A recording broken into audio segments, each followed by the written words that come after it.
Compare the 98 people on the terror watch list nabbed at the border in the fiscal year of 2022 to the mere 15 apprehensions in 2021, 3 in 2020, and 0 in 2019. So we're either getting really good at catching these guys at the border, or they're getting less and less intimidated when it comes to attempting to get into the country.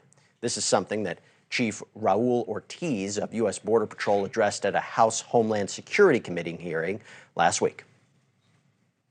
Law enforcement is pretty simple, sir. You have to have capacity and you have to have consequences. And anytime you don't have consequences, you're certainly going to see some increases.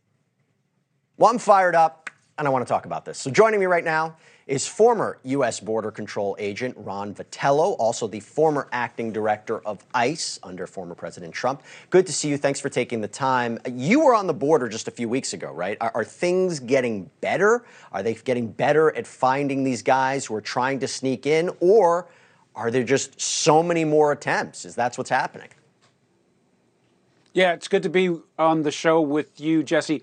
It's a number of things. The volume of activity of illegal migration across the southwest border has never been higher than it is now. Now, they did mute the numbers from Venezuela, Nicaragua, Cuba, and Haiti because of the CBP-1 app. There's varying descriptions of success or failure of the way that is working, but it has muted the number from those countries. But we're still seeing, upwards of 4,000 people coming to that southwest border every 24 hours. And within that behavior, that illegal behavior, you're going to find people who have criminal records, who are wanted in their home countries. And in the case of what you're pointing out, we found, several dozen folks that have been told by our government are affiliated with terrorism.